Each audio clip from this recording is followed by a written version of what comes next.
You, John Fitzgerald Kennedy, do solemnly swear. I, John Fitzgerald Kennedy, do solemnly swear. That you will faithfully execute the office of President of the United States. That I will faithfully execute the office of President of the United States. And will, to the best of your ability.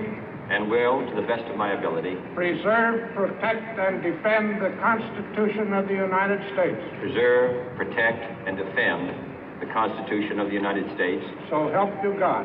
So help me God.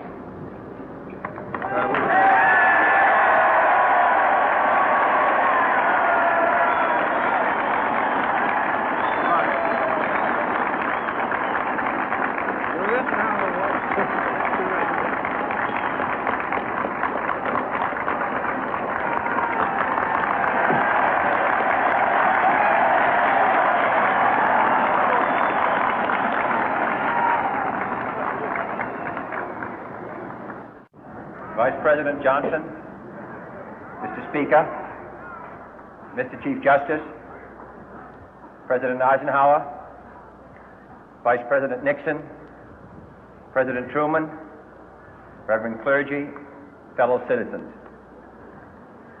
We observe today not a victory of party, but a celebration of freedom, symbolizing an end as well as a beginning, signifying renewal as well as change. For I have sworn before you and Almighty God the same solemn oath our forebears prescribed nearly a century and 3/4 ago. The world is very different now, for man holds in his mortal hands the power to abolish all forms of human poverty and all forms of human life. And yet the same revolutionary beliefs for which our forebears fought are still at issue around the globe. The belief that the rights of man come not from the generosity of the state, but from the hand of God. We dare not forget today that we are the heirs of that first revolution. Let the word go forth from this time and place to friend and foe alike that the torch has been passed to a new generation of Americans born in this century, tempered by war, disciplined by a hard and bitter peace, proud of our ancient heritage, and unwilling to witness or permit the slow undoing of those human rights to which this nation has always been committed and to which we are committed today at home and around the world.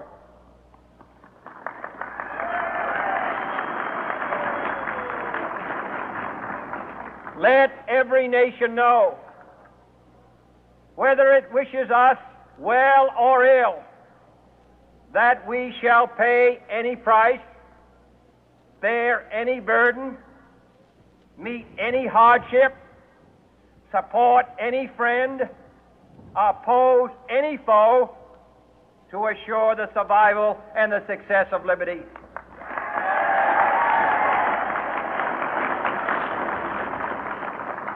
This much we pledge and more. To those old allies whose cultural and spiritual origins we share, we pledge the loyalty of faithful friends. United, there is little we cannot do in a host of cooperative ventures. Divided, there is little we can do, for we dare not meet a powerful challenge at odds and split asunder. To those new states whom we welcome to the ranks of the free, we pledge our word that one form of colonial control shall not have passed away merely to be replaced by a far more iron tyranny. We shall not always expect to find them supporting our view, but we shall always hope to find them strongly supporting their own freedom, and to remember that in the past, those who foolishly sought power by riding the back of the tiger ended up inside.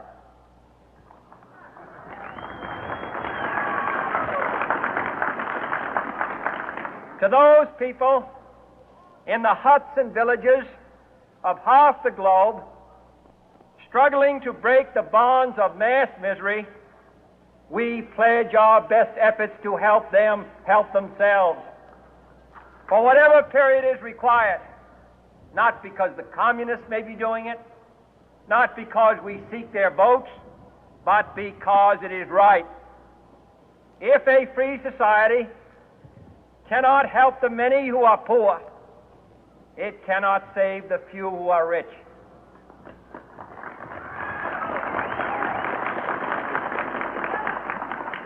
To our sister republics south of our border, we offer a special pledge to convert our good words into good deeds, in a new alliance for progress, to assist free men and free governments in casting off the chains of poverty. But this peaceful revolution of hope cannot become the prey of hostile powers. Let all our neighbors know that we shall join with them to oppose aggression or subversion anywhere in the Americas. And let every other power know that this hemisphere intends to remain the master of its own house.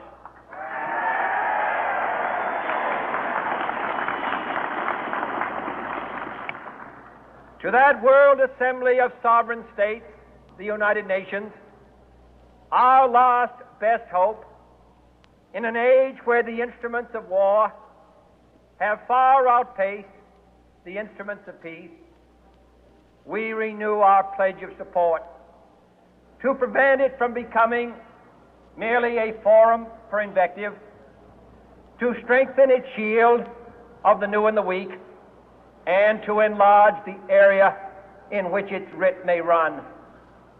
Finally, to those nations who would make themselves our adversary, we offer not a pledge, but a request that both sides begin anew the quest for peace. Before the dark powers of destruction, unleashed by science, engulf all humanity in planned or accidental self-destruction, we dare not tempt them with weakness, for only when our arms are sufficient beyond doubt can we be certain beyond doubt that they will never be employed. But neither can two great and powerful groups of nations take comfort from our present course, both sides overburdened by the cost of modern weapons, both rightly alarmed by the steady spread of the deadly atom, yet both racing to alter that uncertain balance of terror that stays the hand of mankind's final war. So let us begin anew, remembering on both sides that civility is not a sign of weakness, and sincerity is always subject to proof. Let us never negotiate out of fear, but let us never fear to negotiate.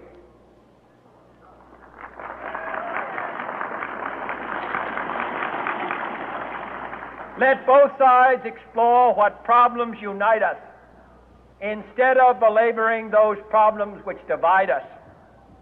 Let both sides, for the first time, formulate serious and precise proposals for the inspection and control of arms, and bring the absolute power to destroy other nations under the absolute control of all nations.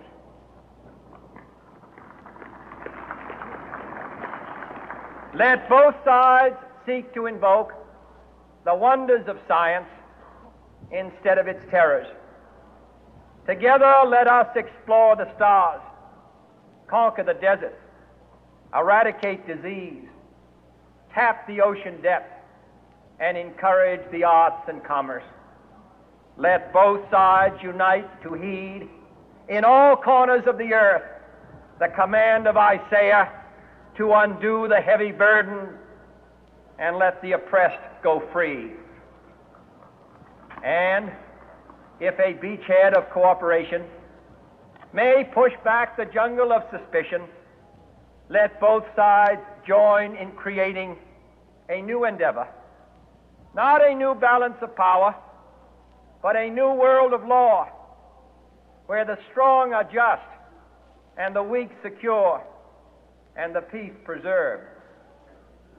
All this will not be finished in the first 100 days, nor will it be finished in the first 1,000 days, nor in the life of this administration, nor even perhaps in our lifetime on this planet. But let us begin.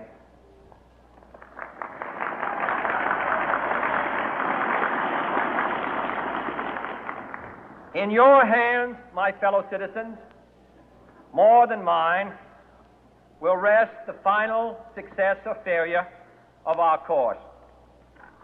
Since this country was founded, each generation of Americans has been summoned to give testimony to its national loyalty. The graves of young Americans who answered the call to service surround the globe. Now the trumpet summons us again, not as a call to bear arms, though arms we need, not as a call to battle, though in battle we are, but a call to bear the burden of a long twilight struggle, year in and year out, rejoicing in hope, patient in tribulation, a struggle against the common enemies of man, tyranny, poverty, disease, and war itself. Can we forge against these enemies a grand and global alliance, north and south, east and west, that can assure a more fruitful life for all mankind? Will you join in that historic effort?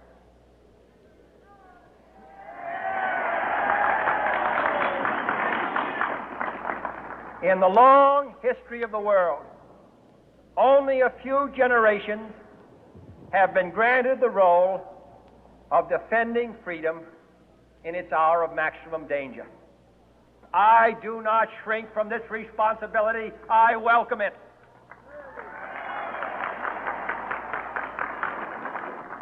I do not believe that any of us would exchange places with any other people or any other generation.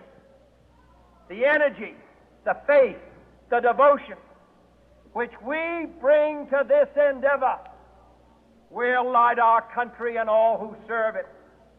And the glow from that fire can truly light the world. And so, my fellow Americans, ask not what your country can do for you, ask what you can do for your country.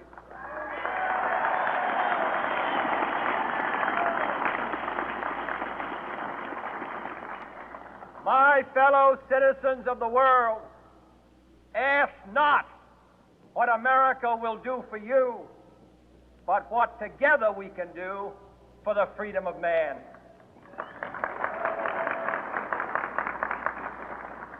Finally, whether you are citizens of America or citizens of the world, ask of us here the same high standards of strength and sacrifice which we ask of you. With a good conscience, our only sure reward, with history the final judge of our deeds, let us go forth to lead the land we love, asking His blessing and His help, but knowing that here on earth God's work must truly be our own.